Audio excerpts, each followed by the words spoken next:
Oh, wonderful.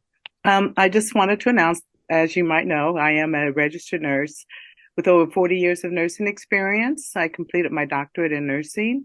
My name is Dr. Brenda Miller, and I'm a candidate for Grossmont Healthcare District Board of Directors, Zone 3. And I've lived in San Diego for over 2 decades in the healthcare sector as a practicing nurse. I'm an educator at Cal State and a clinical administrator, house supervisor. And besides that, I'm a homeowner in La Mesa, California. And why am I running for the board as a clinician and an educator?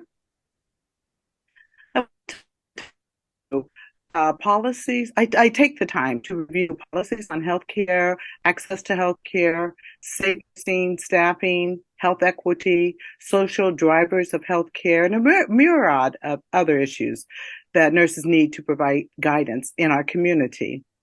Also, according to the American Association of College of Nursing 2022, nurses are the largest healthcare profession with nearly 4.2 million registered nurses nationwide.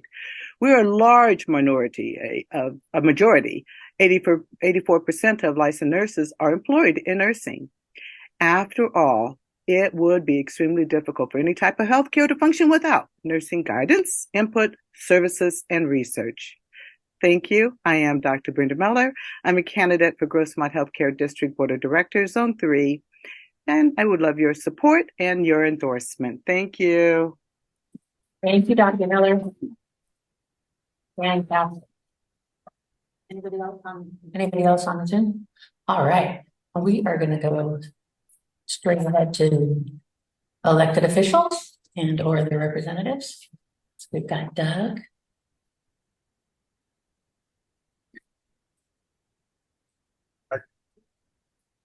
I'll be very brief tonight because I gave a update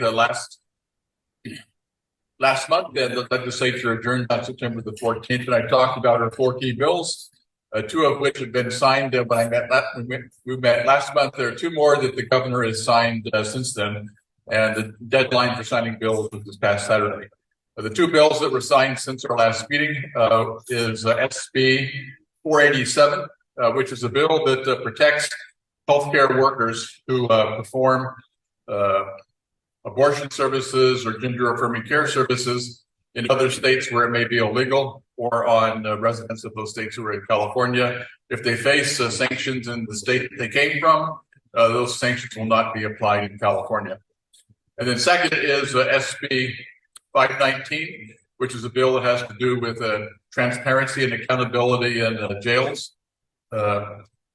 It would do 2 things. It would require that sheriff's departments across the state release the investigation report of all in-custody deaths. So those would be available through a PRA, public records request. And secondly, it creates a position in the Board of State and Community Corrections of a director of oversight of in-custody deaths. That's a long title, but basically what that position would do would be to review the investigation of all in-custody deaths that have happened all across the state and write a report that the sheriff would have to respond to. So the governor signed both of those bills, and that's it for this session. Thank you. Great work. Thank you so much. Any other representatives of elected officials? All right. Okay, so we're going to move on to something a little different tonight because we have officer elections coming up in February. In February, we're going to need to elect a vice president, an external vice president.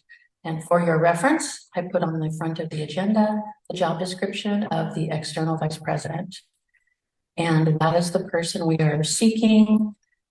We need someone to step forward to fill that position, or we're going to be recruiting. Where the recruiting comes in is our nominating committee. So tonight, according to our bylaws, in October, we elect up to 3-person nominating committee to recruit and learn about candidates that might want to run for our officers' positions coming up in February. All that to say, Who would like to nominate anyone or nominate themselves to be on the nominating committee? I nominate Wodowski. Yes. Did I say it right? Yeah. All right, Hannah has nominated Pat. Pat, would you accept the nomination? Yeah. All right. Anyone else? Anybody else interested in serving on the nominating committee? Okay, we're gonna make this easy. Not yet. I need to read it. All right. Well, it looks like this is going to be a short, sweet election. And I'm going to, Beatrice? Did you say something?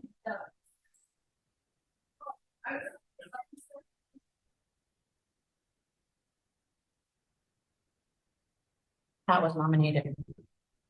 I got Priscilla. Okay.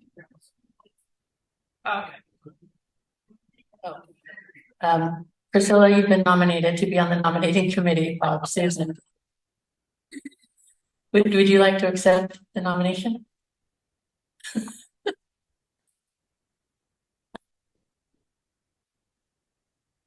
Yes, so that's a no. Hang on, I have to.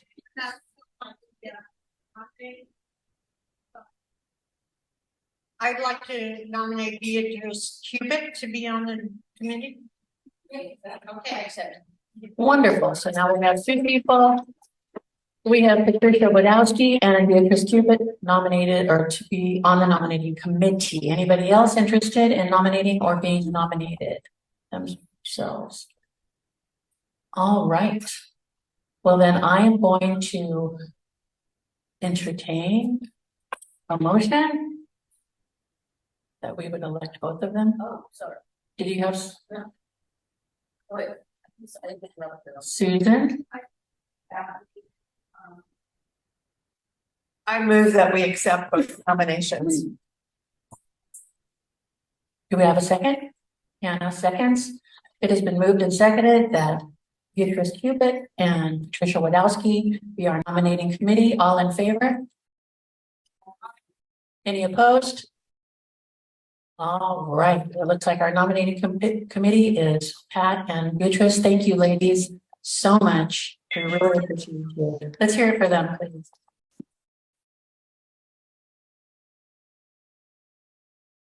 All right. We've already heard from candidates. Would you like to come up and you need a minute to catch your breath, or you? We're about to go.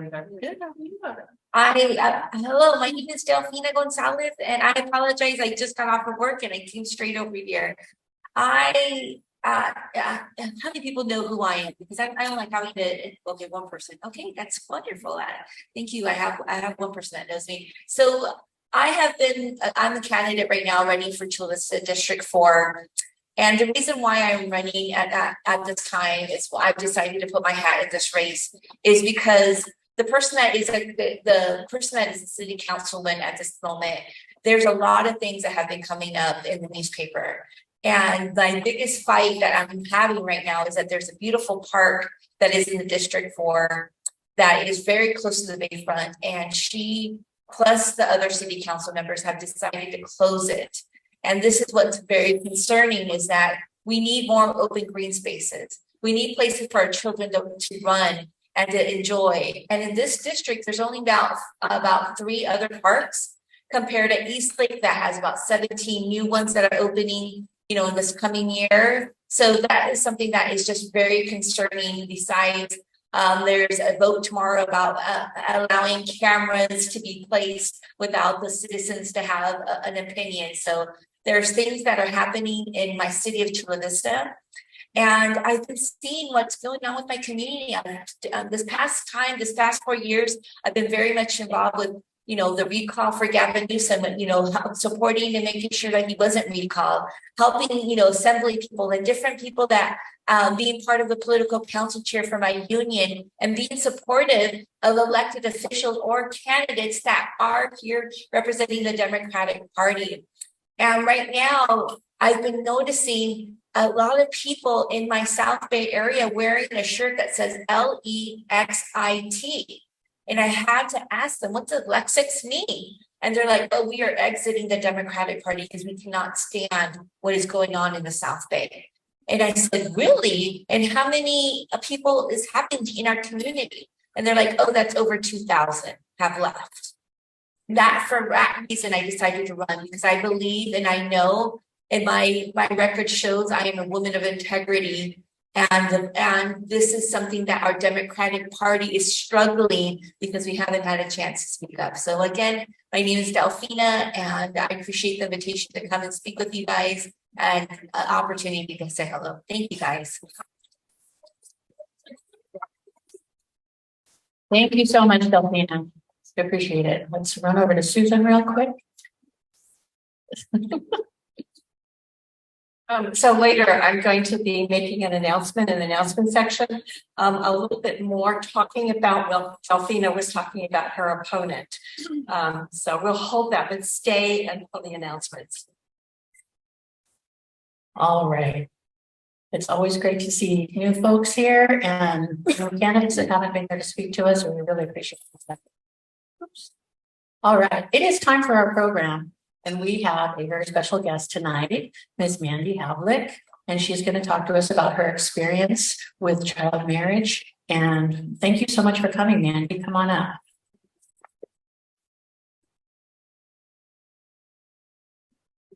Right. Yeah, thank you for having me. I'm very grateful for the opportunity. Good evening. My name is Mandy Havlik. A little bit about me. I'm a mother of 2 children, spouse to a military Navy combat veteran.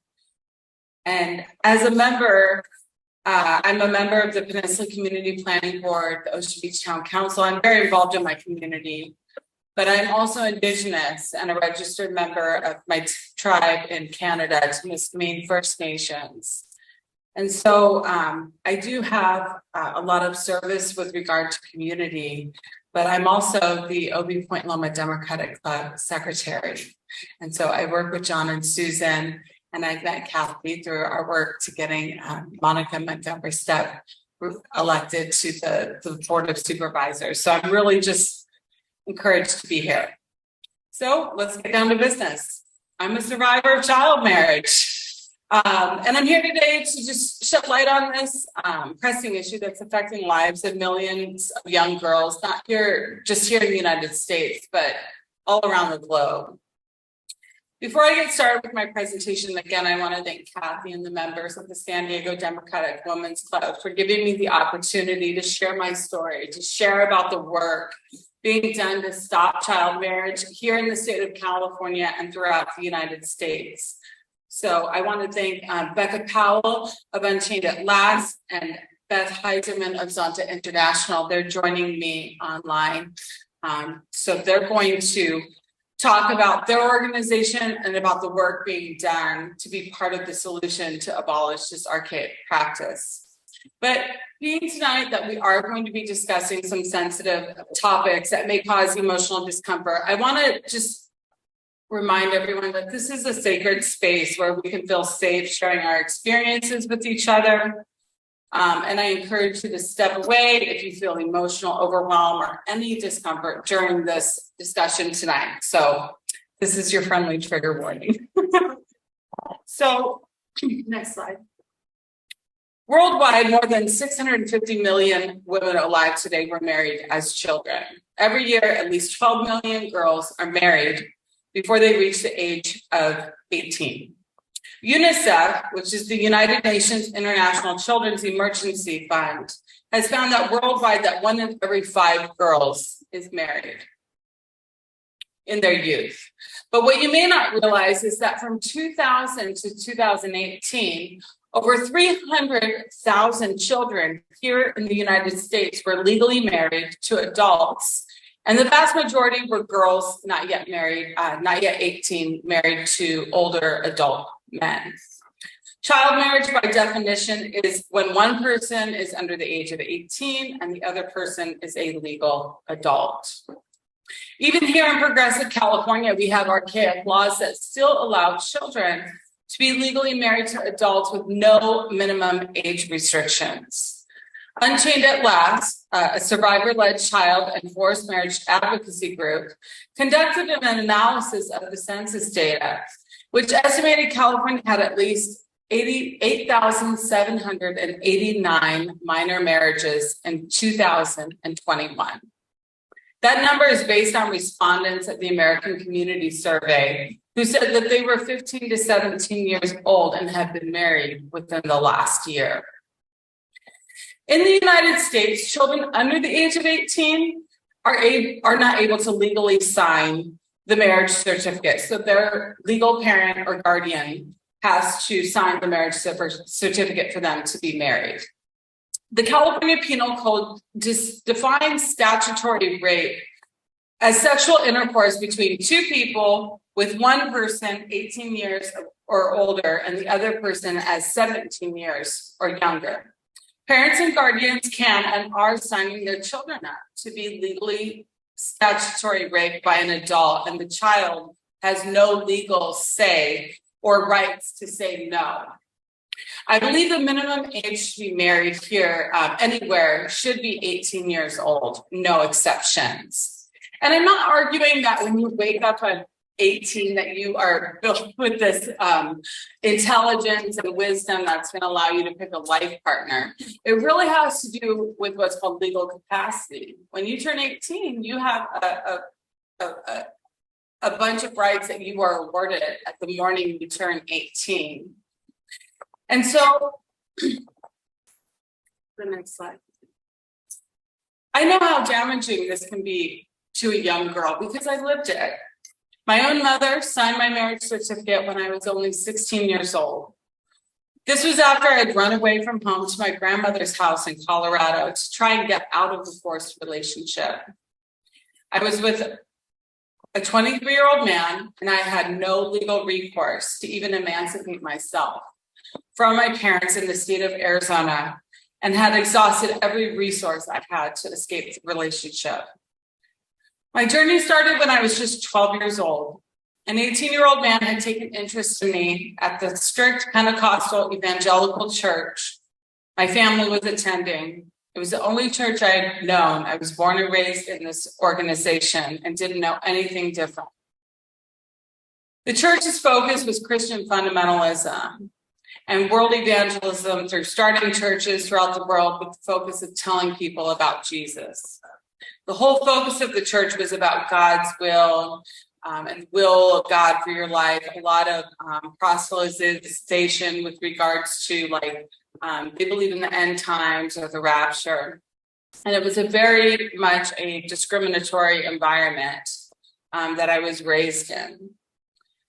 So we weren't allowed to even own a TV, watch secular movies, listen to secular music, and we're discouraged to not spend time with those outside of the church for fear of being morally compromised. And it was a high demand religious experience. Church members, to keep the status in the church, were required to engage in daily church activities, which consumed a lot of my free time and were very exhausting.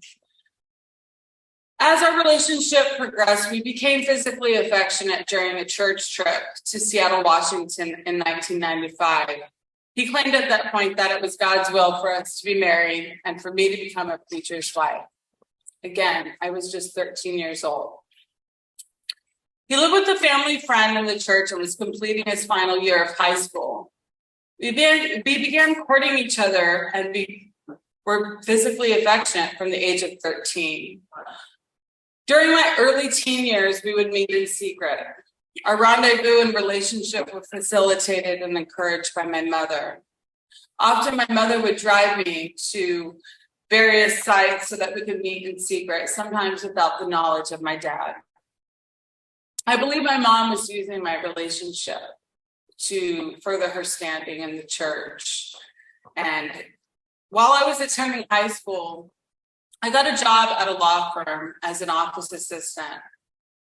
I remember that was my first real professional job. And a lot of my coworkers were really concerned as to why I was in a relationship with this man who was much older than me. And that at 15, 16, I was showing this desire to get married. It just seemed too much too soon.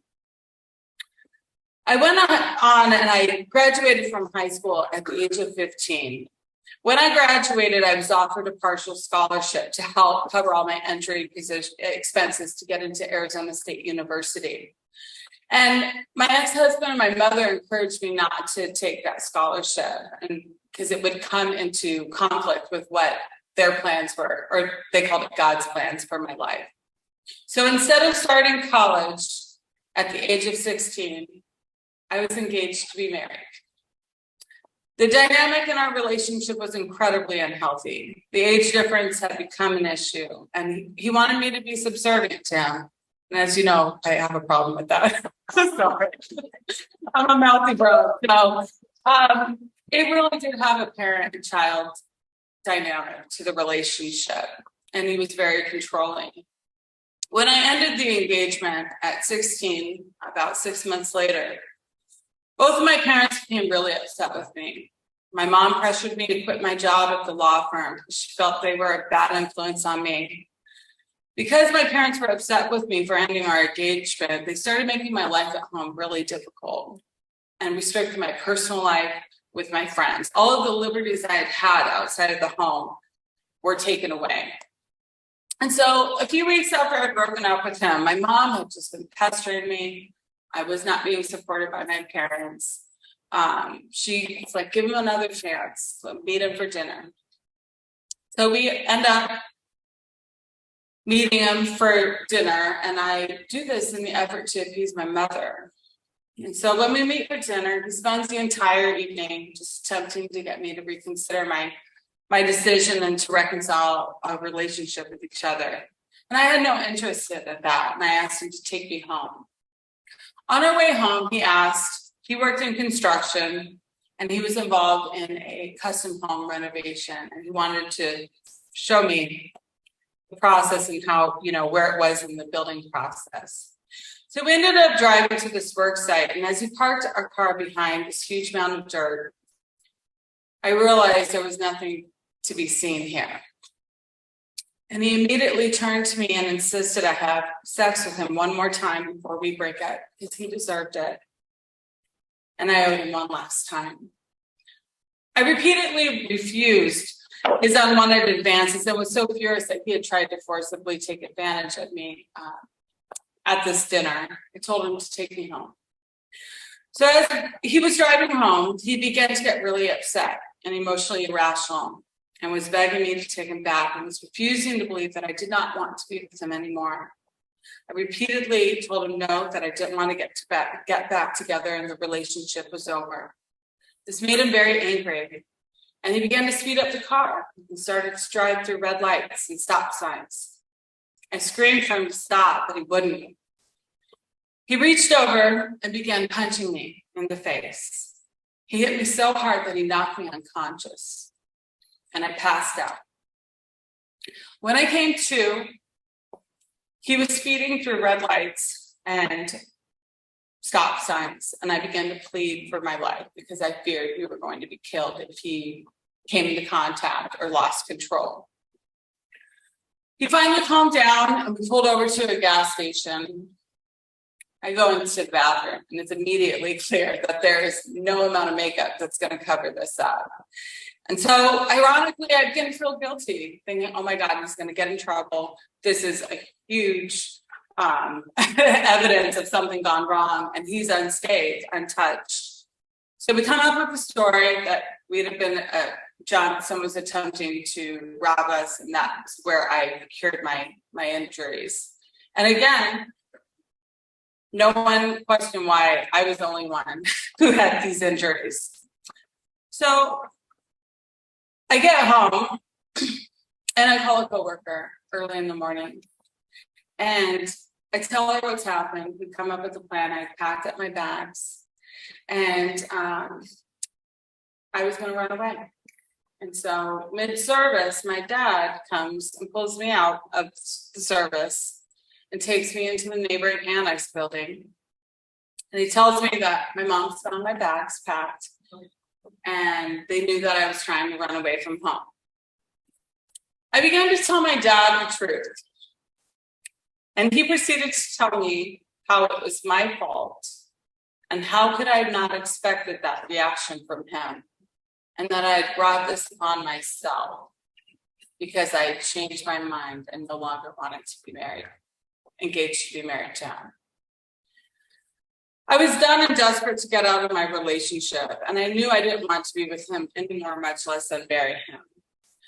So I go home and I'm shockingly able to take my things and leave. And so it was about a week. I stayed in Arizona. I worked with some attorneys and paralegals. So we tried to exhaust all legal recourse that I had. And through that process, I realized that at 16, I had no capacity, or there was no law eligible for me to emancipate myself from my parents. So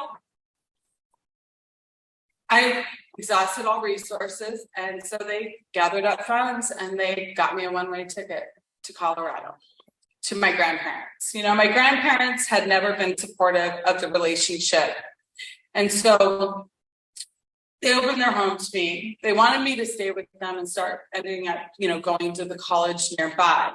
But again, my parents were very insistent that I return from Arizona and forced me to go back about 6 weeks after I'd run away. Neither my grandparents nor I had any legal standing to keep me from being taken back to Arizona. The day after I returned home from Colorado, my mother brought my ex-husband to the house to work things out with me. I felt defeated at this point, realizing that I had exhausted all my resources in attempting to get out of this relationship. And I surrendered to the idea that maybe I was resisting or had been, you know, compromised by an evil spirit, or that this was God's will for my life. We were re-engaged, and my mom insisted on a wedding sooner than later. So in November of 1998, a few months later, my mom drove me to the courthouse with my ex-husband and signed my marriage license for me to get married to him. I was unable to sign my own marriage license because I was not even legally able to do so. My mother not only signed away my rights, but she signed me away to an adult male who had physically beaten and attempted to rape me just months prior to that. My mother signed the paperwork that not only allowed him to continue to statutory rape me, but it legitimized our relationship. And now legally, he was my guardian. I was married to him in the church 1 week after I turned 17 in January 1999. And while we were married, he was emotionally, physically, verbally, and financially abusive. All of the grooming, all of the attempts to woo me stopped once he had me. And as our marriage began to progress, the message was, this is who I am, and this is how it's going to be, regardless. So being in that dynamic, having the parent-child type dynamic, I realized that this is not what I wanted for my life. And I'd also become weary of the teachings of the church. I'd witnessed, my brother is gay. I'd witnessed him coming out at 16, my parents throwing him out of the house. I didn't espouse to those values, and I really questioned the ideology. So at the age of 20, I left without telling him. And I did it with the help of my brother, one of them, and 2 close friends. And I knew that by doing this, that there was no coming back from this, because I'd seen what past church members, when they left the church, I saw what happened to them. You know, the campaign of misinformation, the excommunication. I knew there was no coming back from this. About a week after I left my husband, my own father helped him steal my car back while I was at work, and my parents refused to speak to me for quite a while. It was a form of financial abuse, as he already had a truck that he usually utilized, and it left me without a vehicle to go to and from work and it really was an attempt to force me back home with him. Both my parents and my ex-husband wanted me to quit my job as well. To them, I had become a bad influence again on my relationship with God. He even went as far as to tell me that I was going to go to hell for divorcing him. So when my parents found out that my younger brother had helped me move out, they kicked him out of the house as retribution. And so here I am trying to escape this situation. And I have to bring on my brother, you know, in a form of sabotage for my own family and parents. When I filed for divorce, I lost everything. My credit was ruined.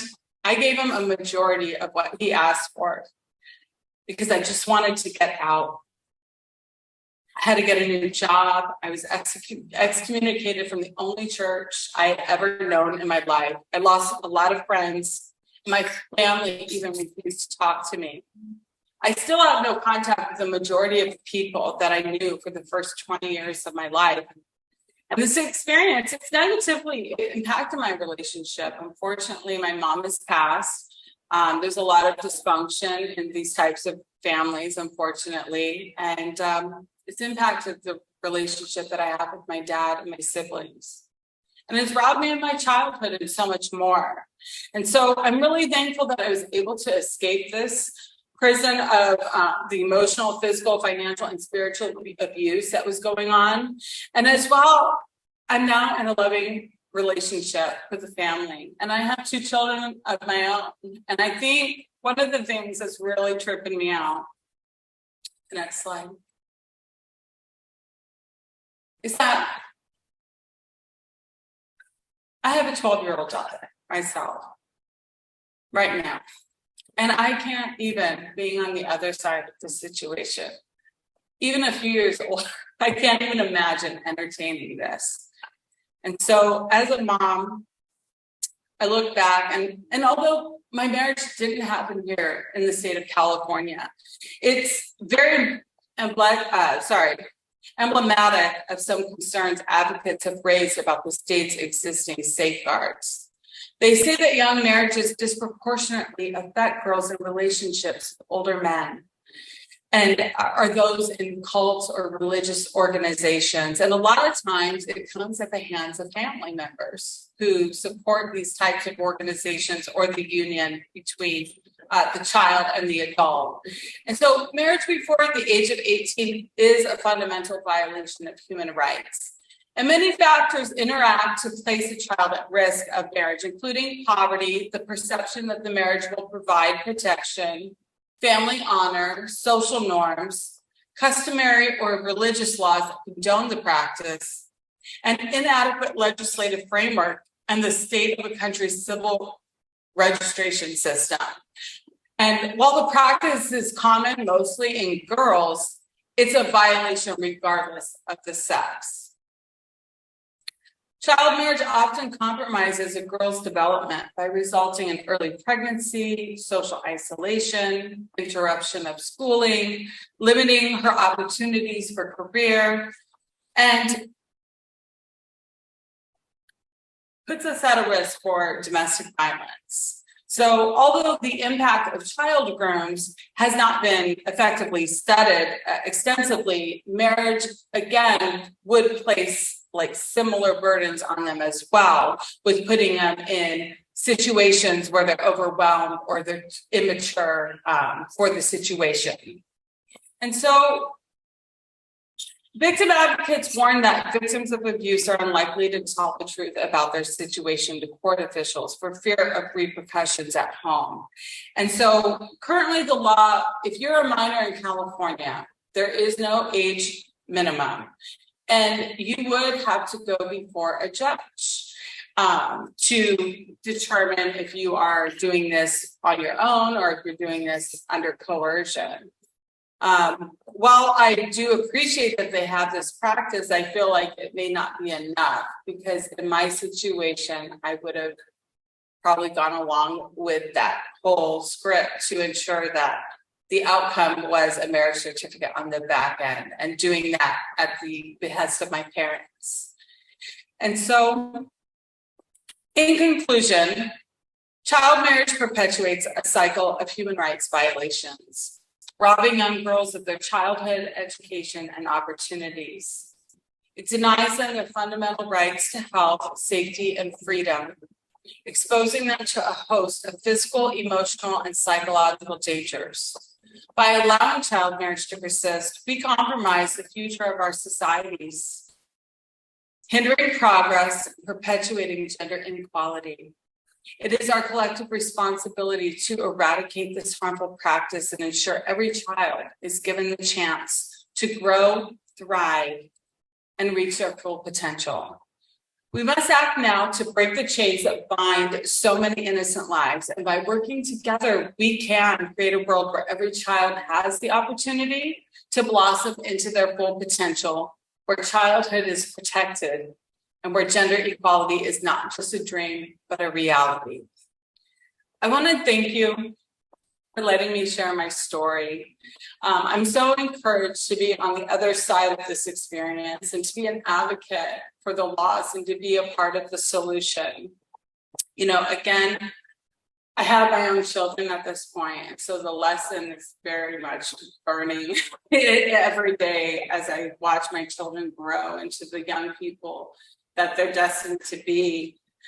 And several years ago, I found on Instagram, at all places, an organization I was advocating for survivors, just like myself. And it was led by survivors. And so I have here, our next guest speaker will be Beth Heiserman. She's from Zonta International, which is also a human rights organization with a women and child focus, to talk about the work that we are doing here in the state of California and in the United States to abolish this practice and change the laws to protect children and young women. So I'm done with this. Did you want to carry it on to Beth? Thank you. Thank you so much, Mandy.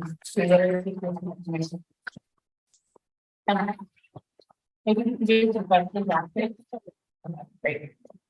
All right, we're going to go to the Zoom. And Just we let me know when you're ready for me to begin. Beth. Go ahead, Beth. Hi. Zonta International is a leading global organization of professionals empowering women worldwide through service and advocacy since 1919.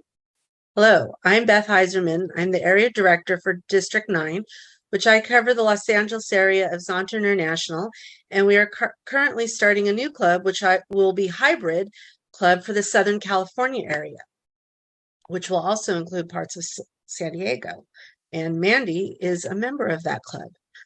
I joined Zonta in March of 2014. I wanted to make a difference in lives of women and girls, but what caught my eye was advocating for gender equality because I worked at a company that had issues with that.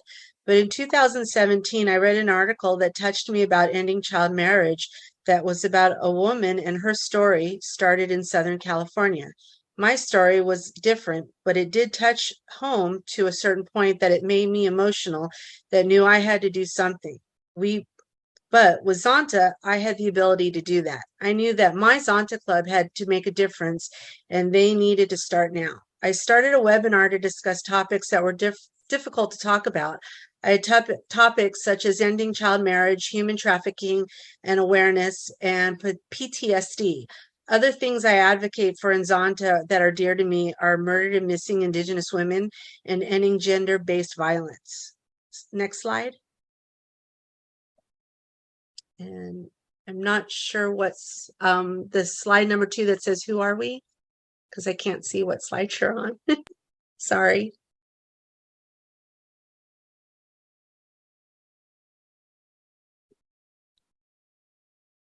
Yes, thank you. Zonta also offers many positive things like scholarships to women in fields that are underserved, like STEM, business, and public affairs. Each year we offer these internationally, and local clubs offer their own scholarships too. We also do a lot of service work within the community where it's needed. We believe in making the world a better place by empowering women. We find joy in doing this in a supportive community of like-minded professionals from diverse countries and cultures by building a better world for women and girls. Next slide.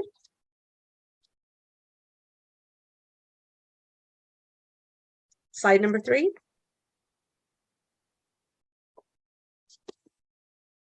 Operator error, sorry. Yep. What do? We do causes and programs. The next slide.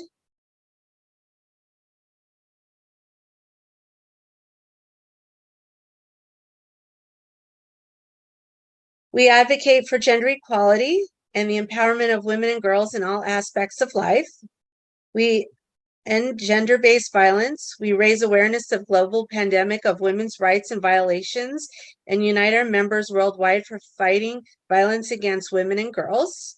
And of course, we end child marriage.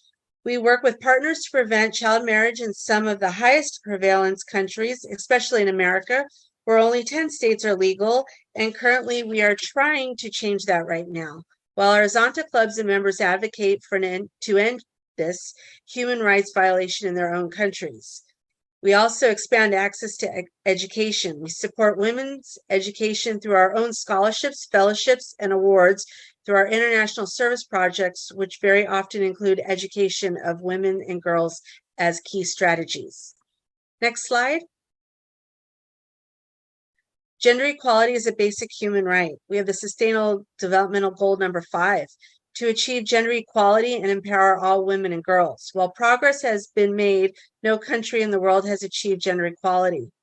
Zonta partners with them to ensure that many of the goals will help build a better world for women and girls, like number 5 is gender equality, and number 13 is our newest one, is climate action, and it's based on inequality. We have a project called Zonta Says Now, and on our website you can read more about it on zonta.org in our causes section. Next slide. Here recently, we went to Sacramento and we joined with Unchained last June. Next slide.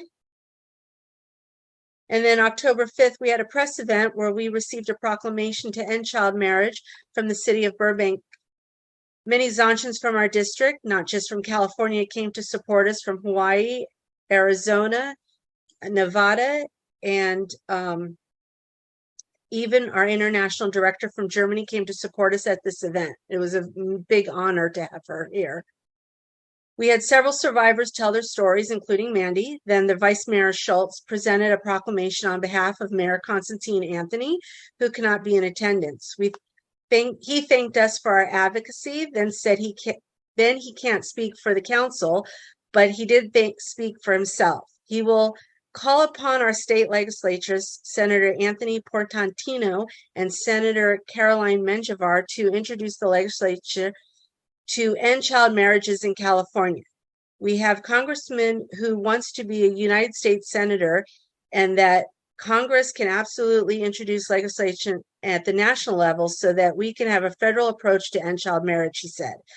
I also have had meetings with 2 other senators that will assist us and potentially work together with the bill SB 404 and reintroduce it. Let's cross our fingers and toes that this will happen. Next slide.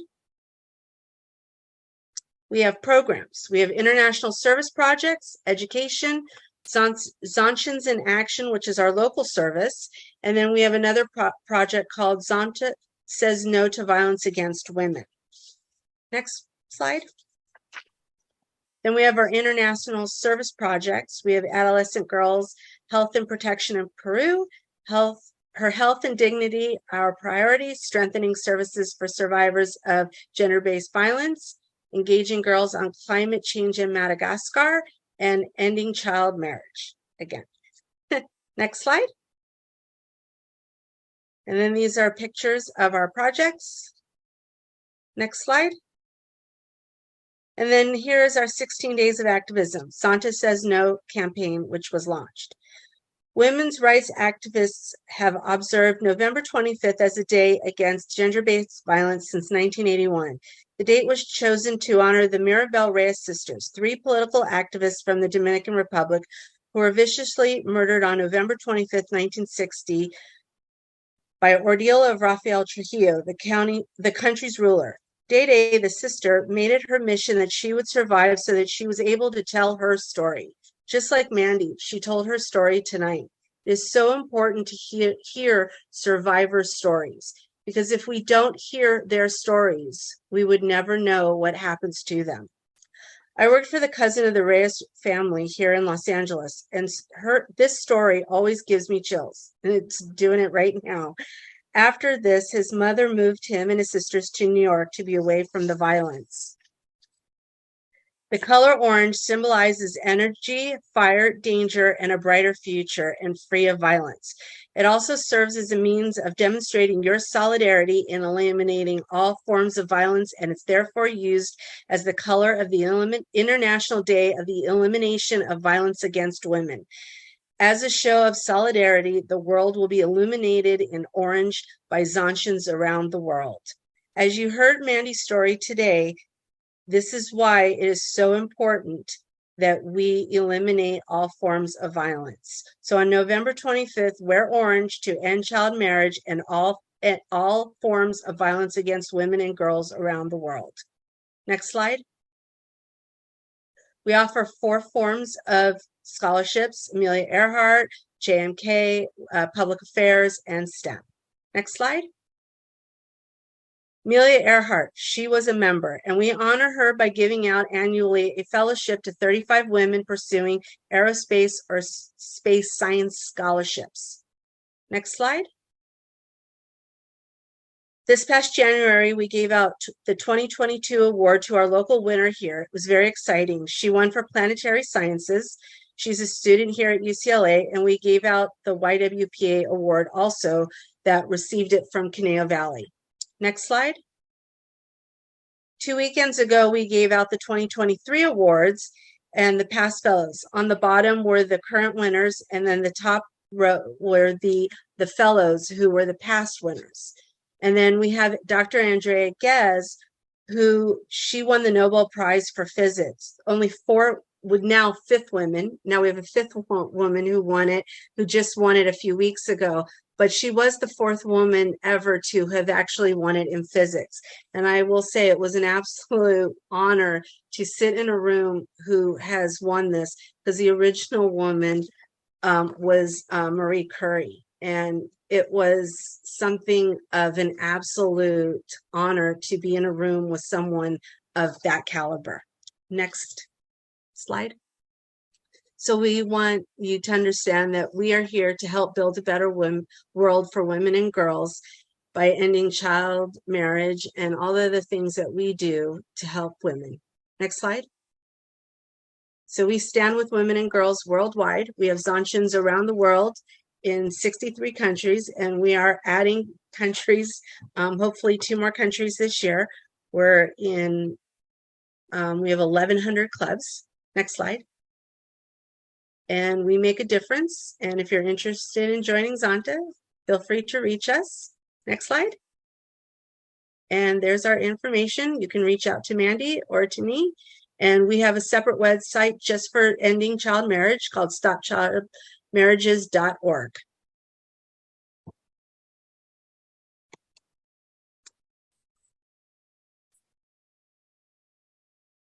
Thank you. Thank you so much, Beth. We appreciate You're welcome.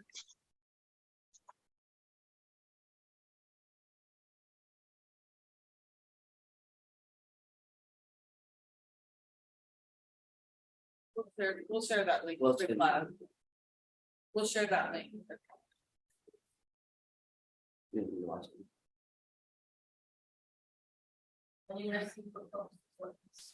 then,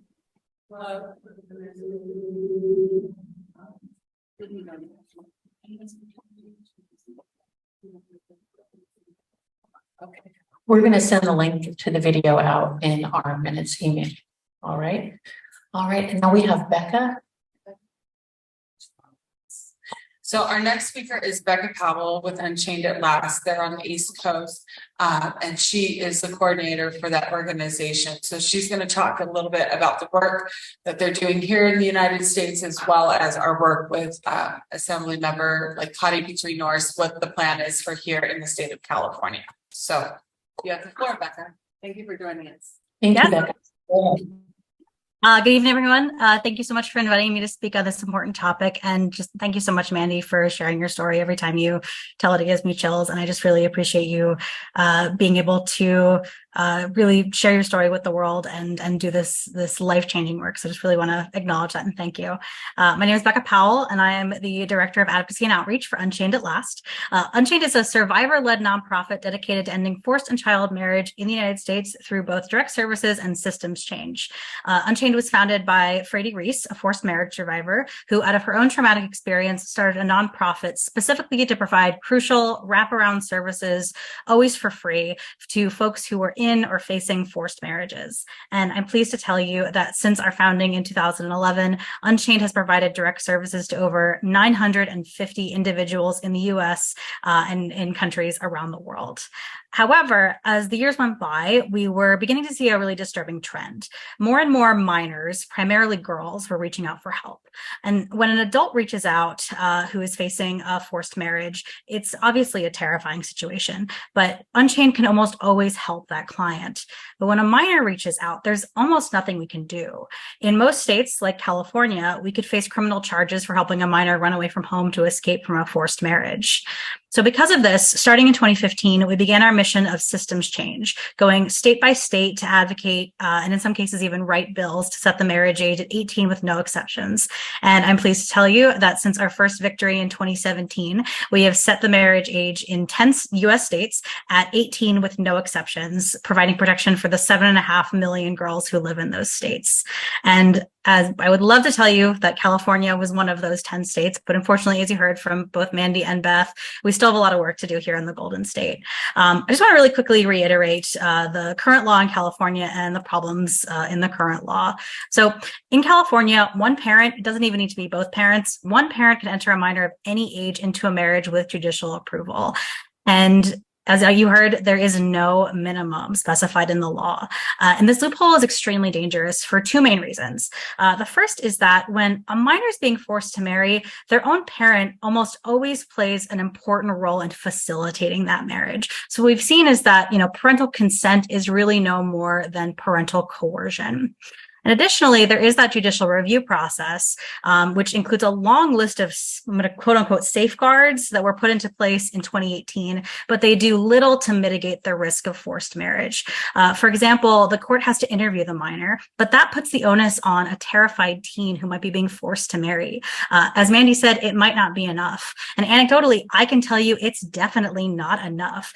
As I mentioned, we have worked with over 950 folks across the US. We've spoken to hundreds of survivors of child marriage.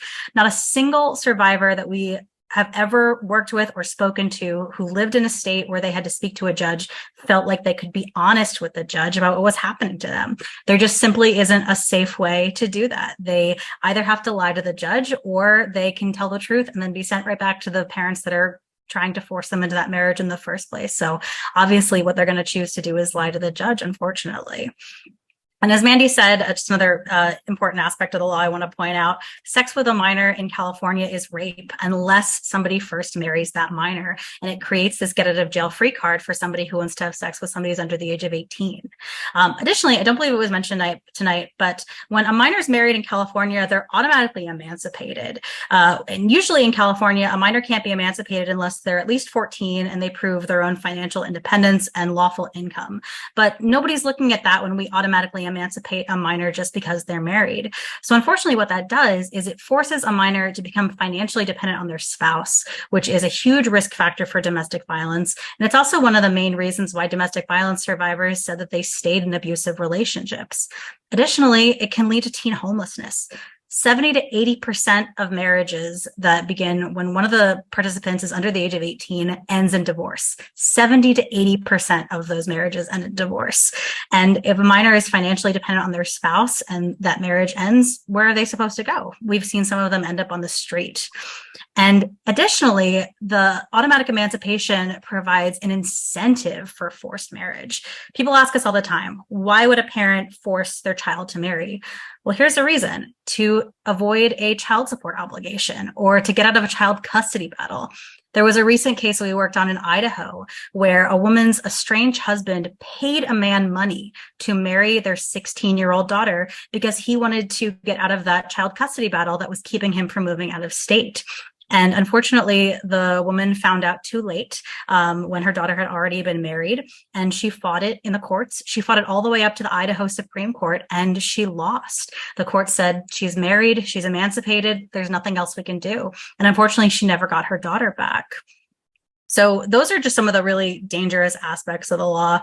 But as Mandy alluded to, it's absolutely not about maturity. And I want to talk a little bit about why it's so important that the marriage age be set at 18 with no exceptions. And as she said, there's nothing magical about the age of 18. You don't magically wake up with some, innate ability to make good decisions. But what you do wake up with is all of the legal rights that you didn't have even the day before you turned 18. And that's so crucial for somebody who's facing a forced marriage. As I mentioned, before a minor turns 18, it's really difficult for them to open the door and leave home. Running away from home is a status offense in California, and a minor can be taken into temporary custody. And if advocates like Unchained at Last tried to help them, we could face criminal charges. And even if they did manage to get away from home, there's really almost nowhere for them to go. Domestic violence shelters across the U.S. will routinely turn away unaccompanied minors, and youth shelters only allow about a 14-day stay while they work on a reunification plan with that minor's parents. And an adult in this terrifying situation might want to retain an attorney to help them figure out their complex legal needs, but a minor can't easily retain an attorney because contracts with minors are voidable. And they also can't independently bring a legal action, which just creates additional obstacles. And even though they're automatically emancipated upon marriage, it does provide them some limited legal rights. However, these rights arrive too late for a minor who's being forced to marry. The minor would have to first endure the trauma of that forced marriage, which in our experience can typically mean being pulled out of school and raped on their wedding night, and a complete loss of sexual and reproductive rights. And that trauma can't be undone just by stamping emancipated across a girl's forehead. But additionally, these rights that emancipation brings are only limited. In our experience, domestic violence shelters will typically turn away even emancipated minors. And in fact, because of all this, the UN Office for the High Commissioner on Human Rights considers all child marriage to be forced marriage, because minors just simply do not have the legal rights that they would need to navigate a contract as serious as marriage. And as some of you may know, forced marriage is a crime in California. But like how marrying a child is a get out of jail free card for statutory rape, child marriage is a workaround for that ban on forced marriage. And unfortunately, when girls have reached out to Unchained and have learned of their limited legal options, we've seen some turn to self-harm and even suicide attempts rather than facing what's been called a Kafkaesque legal trap. But additionally, it also just produces devastating lifelong repercussions, which I know has been mentioned earlier tonight. So I just want to briefly mention that it destroys nearly every aspect of an American girl's life, from her health, her education, her economic opportunities, her physical safety. And once again, I just want to mention 70 to 80% of these marriages end in divorce, which just brings additional instability and hardship. And for all those reasons, our own U.S. State Department calls marriage before 18 a human rights abuse. Now, there is, however, a simple solution. I know we've talked about a lot of really, really sad things tonight, and I want to acknowledge that there are a lot of human rights abuses out there in the world that we can't end in our lifetime. But child marriage is not one of them. We could end child marriage in California next year. Assemblymember Kati Pritchie-Norris is planning to introduce legislation next year to set the marriage age at 18 with no exceptions, just like the legislation that's been passed in 10 U.S. states so far. I've been told that actually this week, today and tomorrow, she's at the Women's Caucus retreat speaking to her colleagues about this upcoming legislation. And I believe she's circulating a co-author letter to them. And then what we can do as advocates in California is join us in the California Coalition to End Child Marriage. Unchained convenes this coalition. Our members include nearly 24 organizations, including Zonta, California Now, the California Women's Law Center, the Asian Pacific Institute on Gender-Based Violence, and the Feminist Majority Foundation. And we also have about a dozen survivors of child marriage who live in or were married in California. And it would be really, really fantastic to have the San Diego Diego Democratic Women's Club in this coalition. So I hope that you will be able to join us. I'd be happy to answer any questions about that offline if the club is interested in joining. And just thank you all for listening. I really appreciate you taking the time to learn about this topic, as sad as it is. And I'm not sure if there's time for it, but I'm happy to answer any questions if anyone has any. Thank you so much, Becca.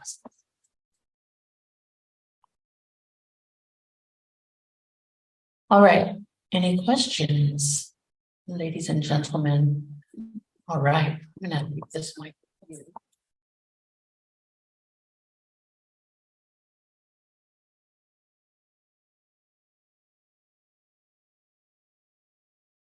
Thank you so much to everyone who's spoken.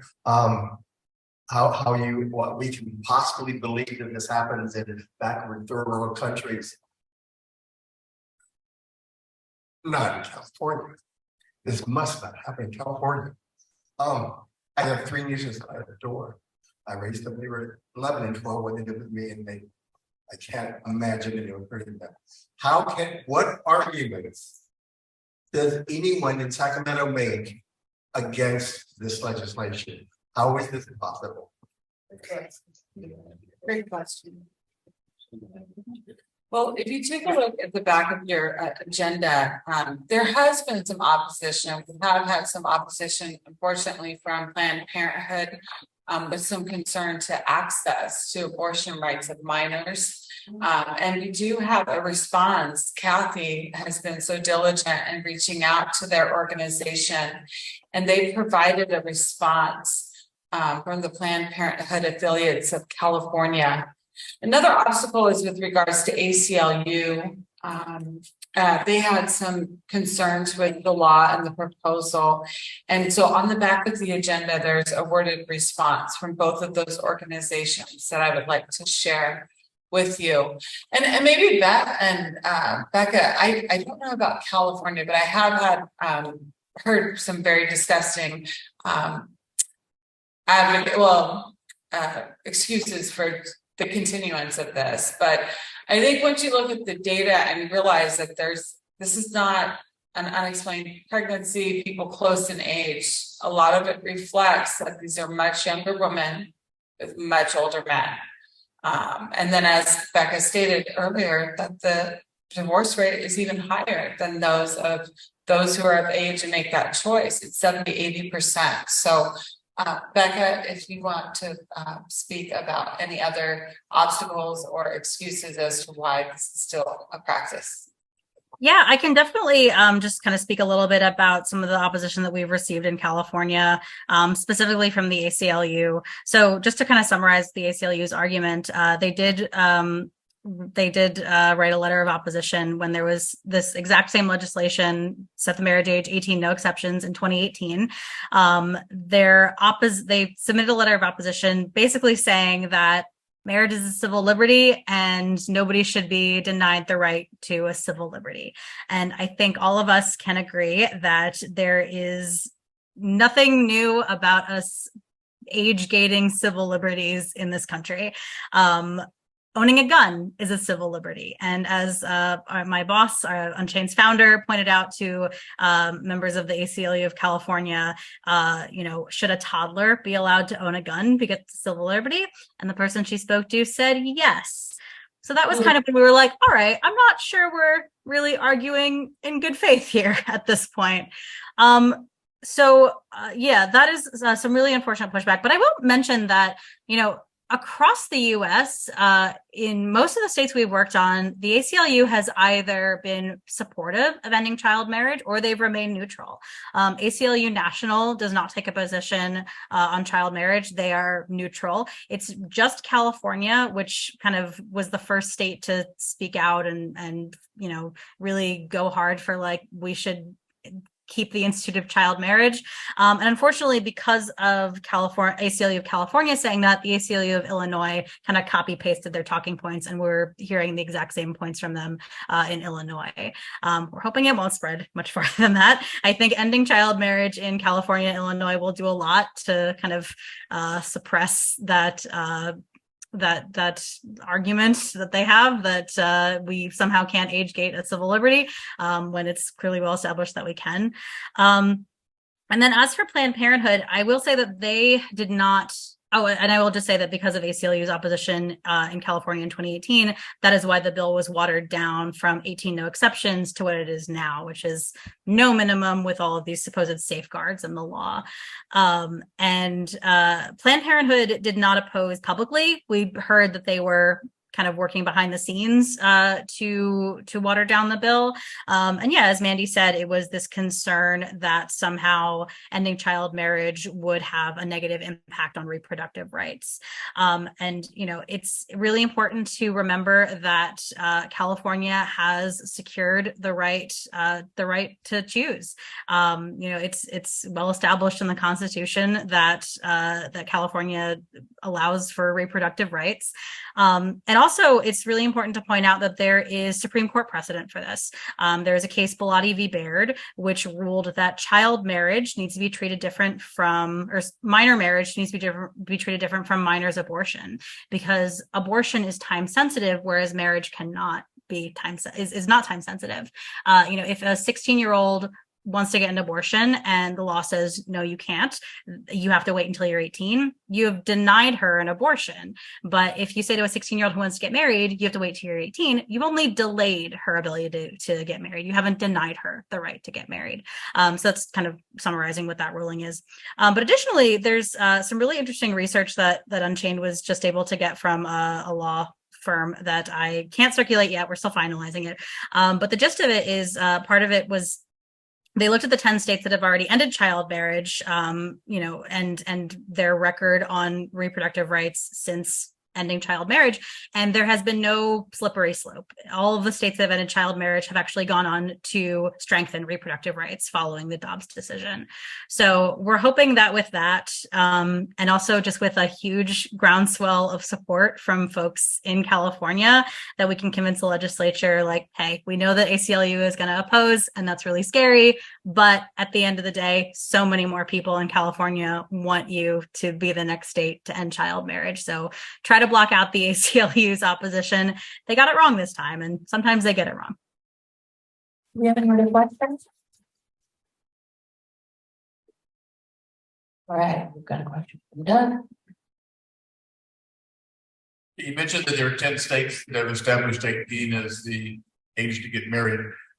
Does that mean the other 40 have no minimum age, or some of them have no minimum age like California does? That's a great question. Right now, there are, I believe, 5 states that have no minimum age. In a lot of states, it's 16 or 17. In a couple of states, it's lower. Most recently, Michigan was a state that had no minimum age. And as of a couple of weeks ago, the minimum marriage age in Michigan is 18, no exceptions. And I have the photo from the bill signing to prove it. So it is, you know, entirely possible that a state can go from 0 to 18. We are firmly against legislation that is incremental in any kind of way. I know this wasn't your question, but I just want to state that outright.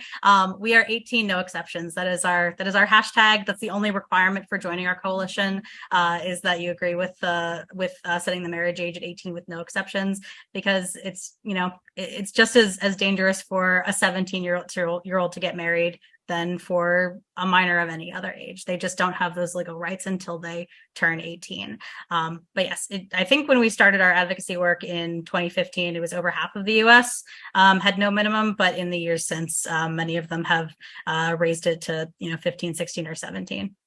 And hopefully soon it'll be 18 in all across the US and in all 5 territories and DC. So to understand you correctly, California is one of only 5 that has no minimum? I believe so. Let me recheck my map. I'm pretty sure it's 5.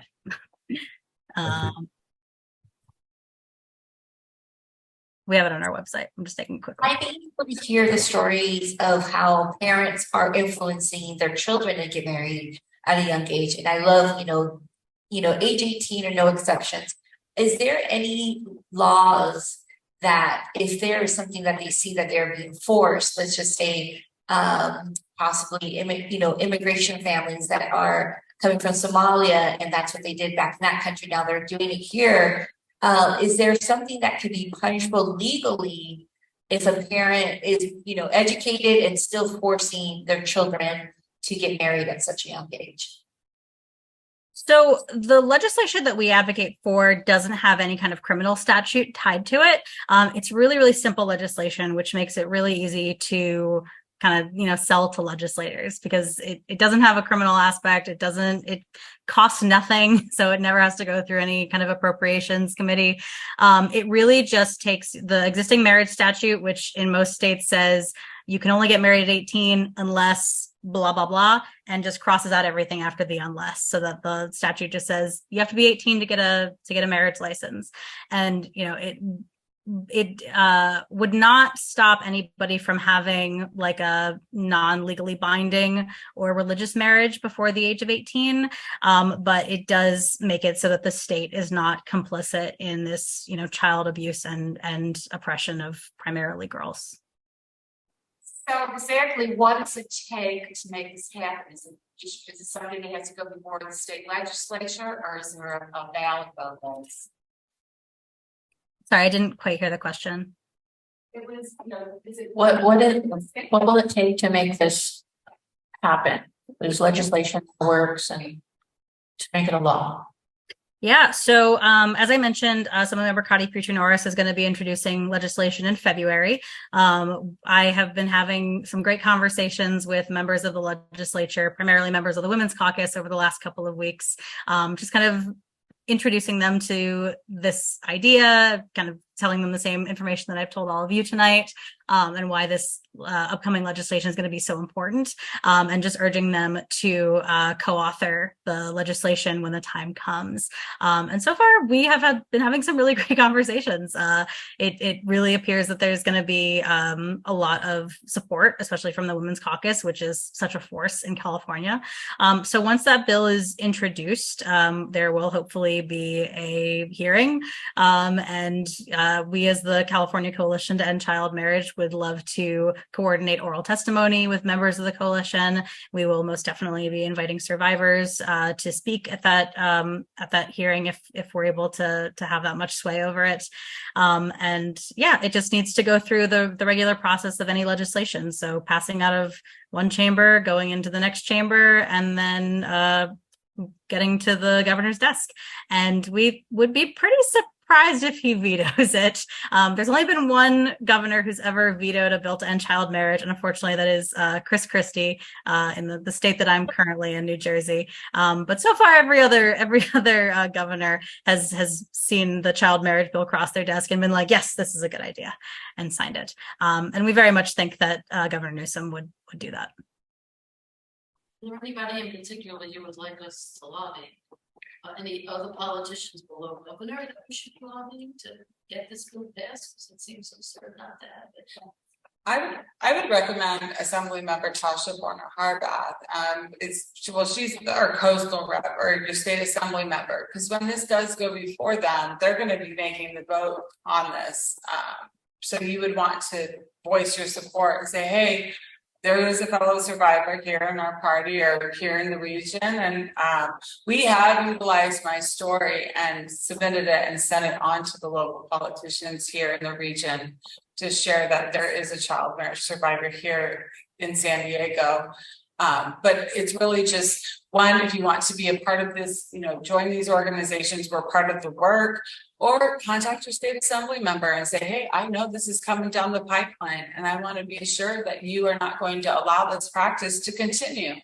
California needs to be the leaders when it comes to this. I mean, I'm encouraged to hear the work of 10 states are off the mark, but where's California? I'm not originally from California, and when I viewed California for a lot of different policies, whether it's environmental, abortion rights, reproductive rights, that is what's shocking to me, that there's still this practice in our state. So I really encourage you to talk to state assembly members to encourage them to vote in support of this when it does come next year.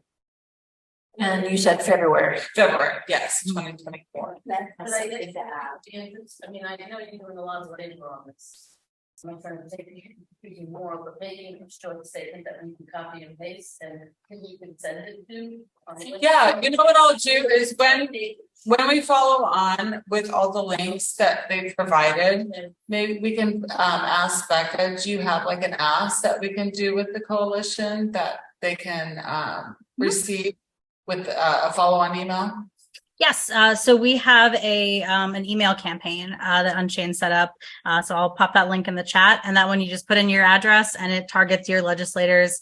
And it already has, the language in there telling them that this is an important issue and it's something you need to pay attention to. We will be updating the email campaign once the legislation is introduced, and it'll have like a bill number and everything. But right now it's pretty general. And I will also say that one of the tactics that we've used in the 10 states that have ended child marriage that have been really effective for us is we try to speak to every single member of the legislature. And we are planning to do that. As I mentioned, we've been having a lot of meetings with members of the legislature, primarily Women's Caucus members, but we will not rest until we have spoken to every single member of the legislature. And I actually have spoken to not the Assembly member Borner herself, but I spoke to her staffer a couple of weeks ago. And in my follow-up email, Mandy, I sent her your story, which you had typed up for us recently. It's like your district. Yeah. You have a question? Beth, yeah. Thank you, Beth, for being so patient.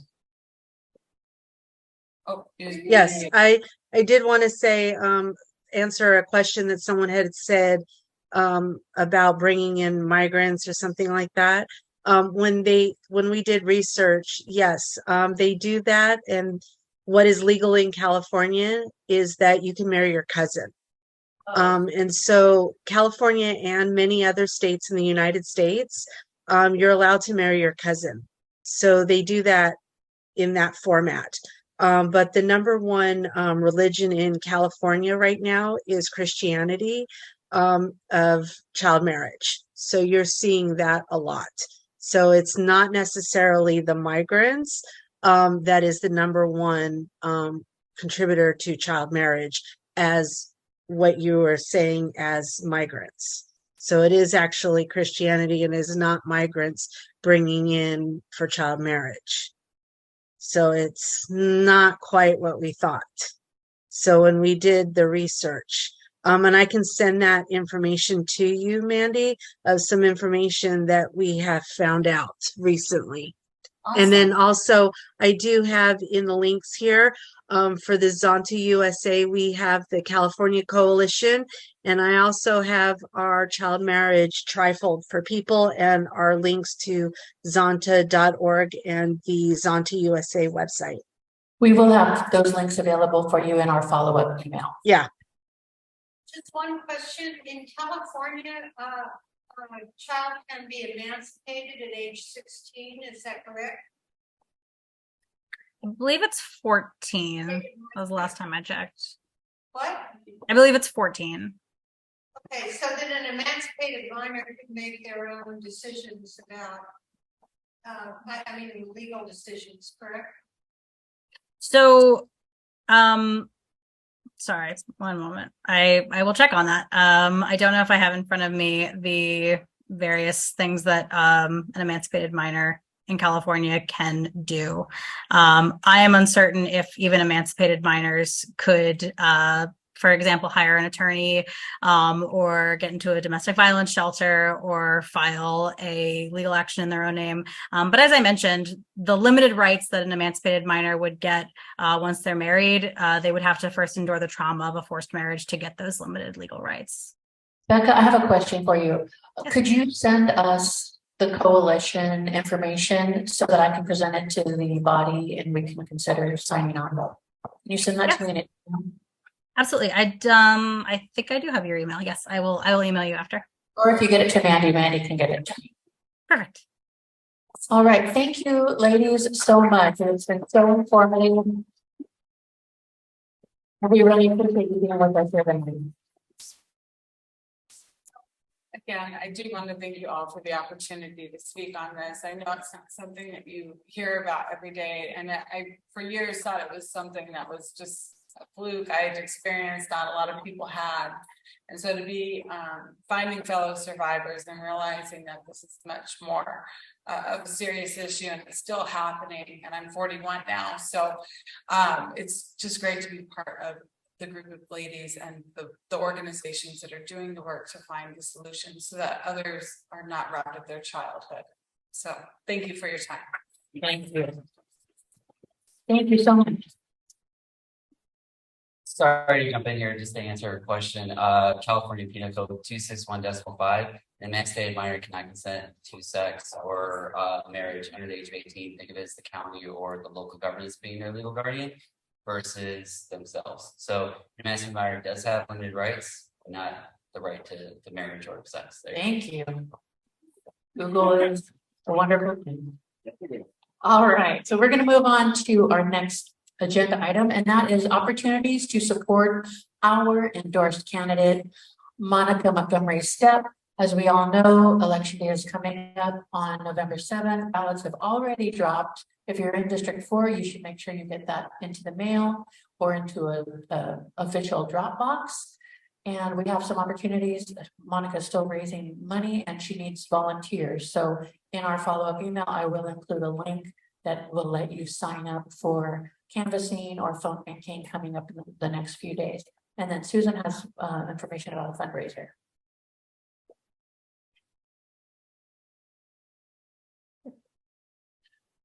Okay, so I was told by John to stand in the middle so that people on Zoom can see me. I would like to invite you all, and I have flyers to a garden party. And it is a garden party. It's a fundraiser for Monica Montgomery Stepp. And it's Sunday, October the 21st from 2 p.m. to 4 p.m. in Oak Park, heart of the District 4, the Black District. And it is at Elise Allen's house. And we have not advertised the address. We do not do that on our fundraisers that we participate in. There is a QR code. There's a bit.ly, also a bit.ly address that takes you right to the reservation page. And when you make a reservation, then after that, you get the address. And then you all know my email or my phone number or something. And if you don't get it, then you can just email me and then I'll get it to you. So I have some flyers. Raise your hands. You're interested? Nope. Flyers? Oh, yeah. Okay. Mandy. Okay. Thank you, Susan. And Susan, you don't have to live in the district because for the Board of Supervisors, it's important for every one of us to have a strong board. So getting her, she is a transformational candidate, and getting her on the board for the Board of Supervisors is extremely important for every single one of us.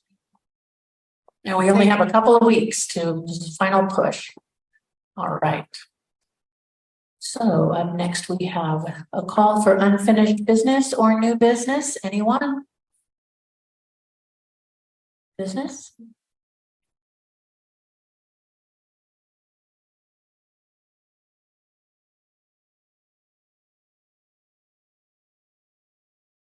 I wanted to make a motion. Can you hear me?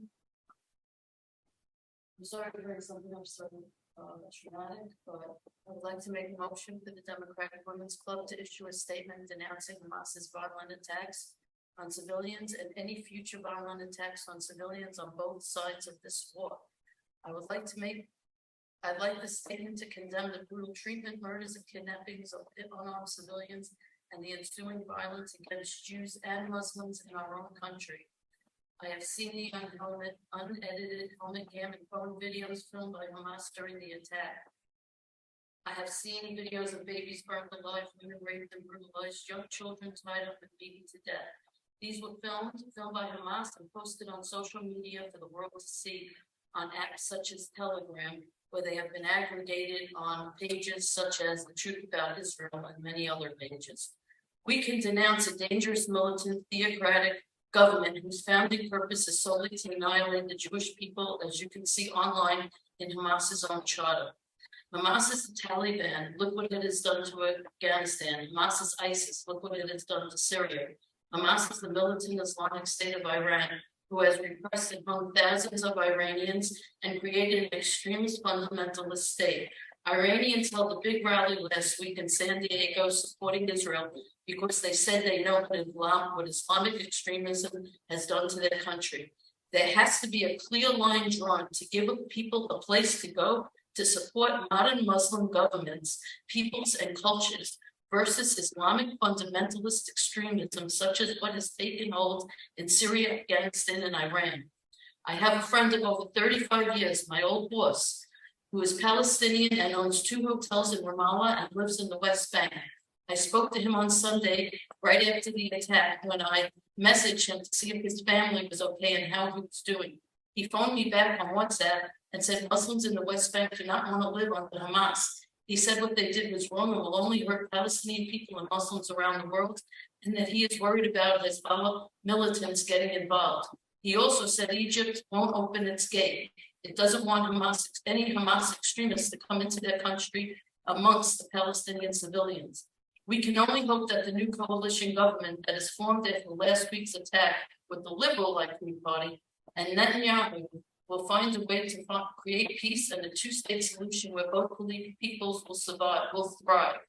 I believe the only way to get help for the Palestinian people is to denounce Hamas, terrorism, and war on civilians. I am the person, as many of you know, that put out the call for the 4-day airport protest against Trump's Muslim travel ban. I do not want to see Islamophobia or anti-Semitism grow any further in our country. I hope we can join together in a statement condemning Hamas and supporting Palestinians' right to live in their own state, self-determined and free to self-govern without terror. Thank you so much for that. So this is a very difficult subject, and I know that was a lot for you to read. What we would typically do in this situation is have you type something up, write it in so that the executive board can consider it at our meeting, which is next Thursday. And then we would take it from there. So I really appreciate you bringing this to us tonight. I know it was hard. Thank you.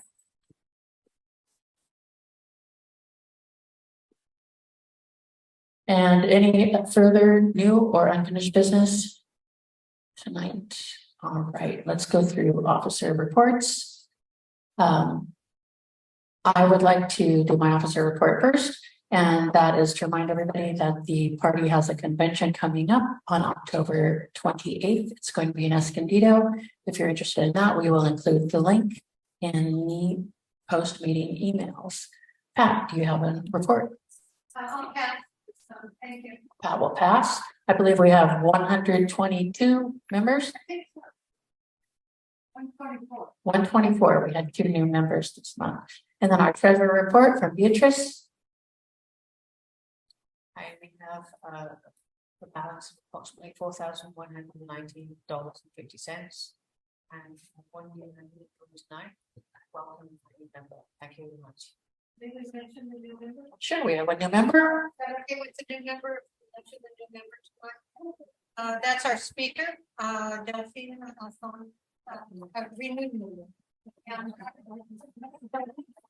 All right. Thank you so much for that. Andrea, do you have a report? Do we have any officers on Zoom? Tiffany, Anne, Elise, Angela. Anna, do you have a report? All right, we are moving right along. Okay, announcements. I know Susan had an announcement.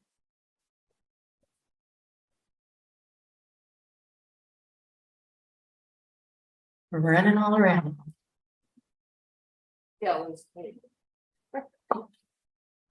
Okay, I have 2 announcements. I'd like to invite you all to a meeting at Point Loma Democratic Club this Sunday at 4 o'clock, and I'll have the details. We are having the editor of La Prensa, Art Castañeras, come and speak to us. For those of you who are in the know. The candidate that Delphina is running against is Andrea Cardenas. And Art has 2 articles out that have laid out the I'm not sure what the right word is. Anybody want to help me? The practices that are not ethical, that her opponent and her opponent's brother participated in their pursuit of their business, which is political consulting. And they it's quite a detailed explanation in the articles. It's an expose of how money is moved around. It started out as a conversation with Art about the mailers and the funding, how the funding of the mailers of our endorsed candidate, Monica Montgomery Stepp, and where that key money came from. So it's going to be quite an interesting discussion. It's going to be very free ranging. We've given him a free hand to discuss as he wishes. He was actually the youngest chair of the San Diego County Democratic Party about 30 years ago. He is very knowledgeable, a journalist of the highest integrity. So the details were put in, and I'll give them to Hannah, and they'll be in the meeting notes tonight. And I really, if you want an education about what's going on in the party, why the party actually endorsed Andrea Cardenas, when so much information has already been out there about what she and her brother are doing within the party. I really encourage you to come, to get educated, to understand why we are, I don't know, why we're concerned, what the concern is. So you'll know how to figure things out. And Roma meets in person on Sunday at 4 p.m. Right. Okay. So that's the second thing. I'll be really quick. We had in May, we had Dr. Susanna Powell, and she talked about Black maternal health and the bar, the Black and African Women's Rising Club on I think yesterday had a meeting at the same subject. Their NPR, and I'll put the link in the chat, just had an article about a new app that has been developed by a journalist, and it's called Earth, IRTH. It's birth without the bias in it, and it's created to collect and share healthcare reviews from parents of color. They're asked to rate and review. This is on a national basis. How well they were treated and how well their needs were met. And I think it's an interesting thing to pass along, because I know even with my conversations with, say, Ramla and other, they've had experiences that we haven't had, that me as a white woman did not have. And I think the more data that they can collect, the more they can affect the outcomes for women of color. So I'll give that information to Hannah. Thank you, Susan. And if you want to watch a film about Black maternal mortality rate, there's a movie called Aftershock that's extremely compelling, and you can look that up and watch that. Let's see, any other announcements? Oh, I'm so sorry, Mary, I saw you standing there. Hello, my name is Mary Petrowski. I am a regional coordinator for the grassroots organizing team. That is the voter outreach program of the San Diego County Democratic Party. We have volunteers all over the county who talk to voters in their own neighborhoods to get out the Democratic vote. Go Team members receive training, materials, and support to ensure their success. So how many voters do you have to contact? As many as you want. You decide. How will you contact these voters? Well, by knocking on doors, having face-to-face conversations. You can canvass by yourself or with a partner, your choice. You can also contact voters by calling them. You can also contact voters by texting them. We want to make this work for you. So when do you contact voters? Whenever it's convenient for you. I'm asking for a few hours of your time during the month of February 2024. In the last election, the Go Team philosophy of neighbors talking to neighbors increased voter turnout by about 20%. You can sign up for a training session on the San Diego County Democratic Party website. Attending the training does not obligate you to join the Go Team, but I hope you will. The QR code to sign up and my contact information are on the flyer. I have flyers and there are flyers at the front desk. I'd be happy to give one to every one of you. Take a flyer home with you and get a family member or a friend to sign up with you so you can canvass together. If you have any questions, I'd be happy to speak with you afterwards. Thank you. All right, thank you, Mary. I have a question. What about somebody who has done a lot of canvassing? Do they still need to attend the training? I would do that as a maybe an aside. If there's someone who's actually an extremely experienced canvasser, they could just have a quick meeting with their community coordinator to just quickly go through the concepts, because it isn't just how do you canvass, it's what is the purpose of the Go Team?